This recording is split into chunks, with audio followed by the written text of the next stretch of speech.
एक गांव में एक बूढ़ा किसान था। उसके 4 बेटे थे। वो आपस में बहुत लड़ते थे। तो उस किसान को बहुत दुख था इस बात से। हाँ। बाद में वो एक दिन बीमार हो गया तो अपने साहू बेटों को बुलाया।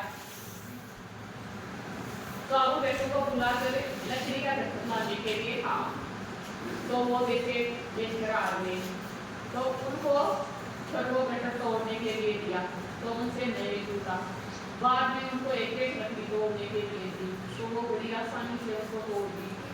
तो इस बात से ये सीख मिलती है कि मिलजुल कर रहना चाहिए। इस कहानी के माध्यम से क्या सीख लेते हो कि आपस में मिलजुल कर रहना चाहिए, लड़ाई नहीं करनी चाहिए। समझ में आ रहा है? अब इस कहानी का नाटक कर सकते हो, आप कर सकते हो ना? तो आप खड़े हो जाओ। उसके 4 बेटे वो आपस में लड़ाई करते रहते थे। बाद में किसान ने एक लकड़ी का ढक्कन उठाया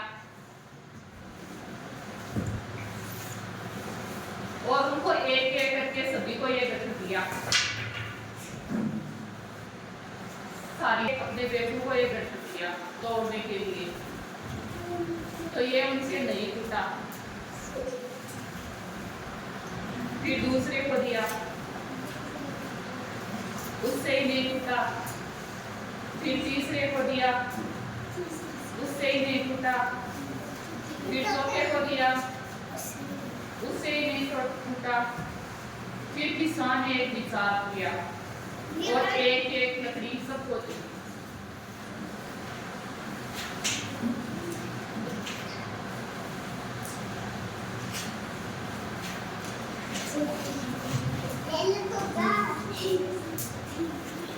और उनको तोड़ने के लिए कहा तो उन्होंने तोड़ दिया।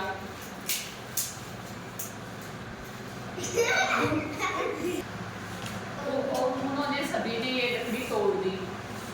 तो इस कहानी से ये शिक्षा मिलती है कि मिलजुल कर रहना चाहिए, एकता में ही शक्ति है।